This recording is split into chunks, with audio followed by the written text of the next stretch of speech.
So the year is ending and everything's a little bit depressing, and you're a furry looking for something to be optimistic about. Well, you've come to the right place, because here's just a quick little video on reasons to be optimistic about being a furry. Part 1. I hope you enjoy it. So there is definitely a kind of feeling that the furry community is actually growing, particularly in public. And although I don't really have like the numbers for like how many furries there are in the world, I looked into like how many people have started to like attend furcons. And one thing I did notice is that there's been such a massive increase. Because look here we've got Anthrocon and we've got Midwest Fur Fest. And these are the numbers that attended in 2010. And here are the ones that attended 2022. How insane is that? That's such a massive increase. And it's not just over in America, because over here in like Europe, we have the UK's Confuzzled, we have Germany's Eurofurence, and we've got Sweden's Nordic FuzzCon. And these are the numbers for 2010 for Confuzzled and Eurofurence, 2013 for Nordic FuzzCon, because that's when it began. And here are the numbers of the most recent Furcons. How amazing is that? I think that is so cool. And the fact that more people are like attending these events and stuff, goes to show that people are feeling more comfortable being themselves. And I absolutely love that. I think it's a phenomenal thing to happen, that people are able to be a bit more public with themselves. And I think the even better thing is the fact that the more people that go to these things, the more money that gets put into them, and the more money that puts into them, the better the FurCon, generally speaking. So there's so much that FurCons will grow and grow and grow, and I think that's so phenomenal.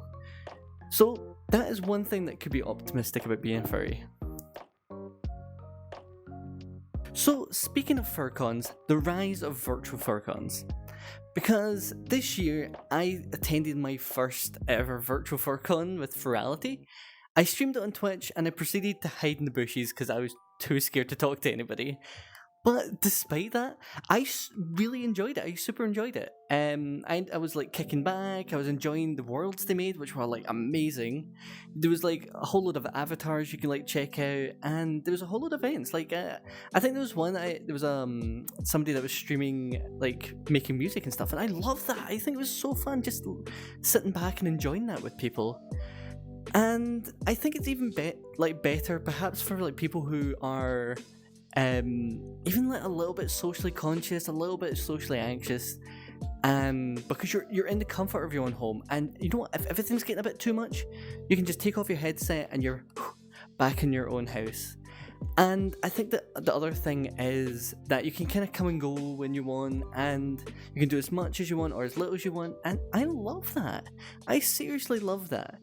And I know that virtual FurCons have kind of been like around for quite a while now, but I think, and I know it's like generally COVID has bumped up the numbers, and generally like now it might lower a little bit, but I think it's great that these things were still being able to like being organized and created for perhaps people like myself who's a little bit socially awkward and like, oh, I don't know how to deal with socialness.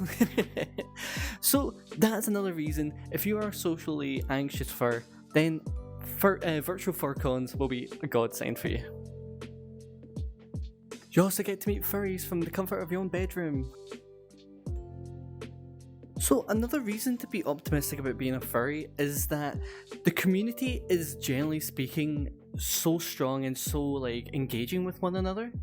So for example, like I did a Reddit post about 17 hours ago from recording this, and I had like 59 comments or something, all people just saying like, no, you're cute. And I absolutely love that. It's just so supportive and so positive and loving. And like, I post a lot of dumb shit. I post a lot of dumb shit, and so many people put up with me, and I just freaking appreciate it. Albeit, I will still stick by that I am not cute. I'm not cute. But the thing is, I know there's lots of things when you go into Twitter and you see, I don't know, the furry drama or whatever. I think, personally speaking, I think the good parts of the community so outweigh the negative, toxic drama part. I feel like there's so much positivity and so much love in the community that it made me feel so welcome. And honestly, I also want to say how I appreciate everybody. But yeah, honestly, I think it's phenomenal. And don't get me wrong, particularly on YouTube. I've had a couple of comments, like a lot of anti-furry comments on my shorts and stuff, but again, the positive and the nice comments so outweigh the negative hate. So I think it's phenomenal, and I think there's lots of things I've noticed, particularly with mental health, that people are very open and talking about mental health, and I again think that's phenomenal. Take for example, we've got the emotional support otter, who's a Twitch streamer on Twitch, funnily enough, and they're a great example of this because they're so open about talking about how you feel, and again, like the name is on the tin. They just emotionally support people, and I think that's such a great message for the furry fandom. So that's another reason for you.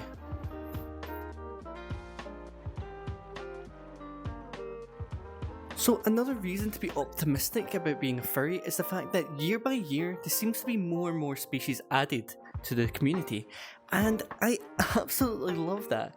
This is coming from like a basic bitch wolf, but like the fact that people are coming up with like people are developing like pangolin sonas, we've got red panda sonas, we've got panda sonas, we've got so many, and the fact that people are even creating their own species, and it's amazing because, like I said in the first one, it means that people are being themselves, creating characteristics that, like, in their sonas that match them rather than trying to fit themselves around, for example, like a wolf. And I think, again, I think it's amazing. And the fact that in First Science there is the highest number of sonas are generally hybrids. And again, it's great that people feel comfortable enough to mash together a few sonas species just to like hold their personality true to them, and I love that. And I so can't wait to see what kind of creativity the furry community come up with next, because believe me, it's going to be awesome.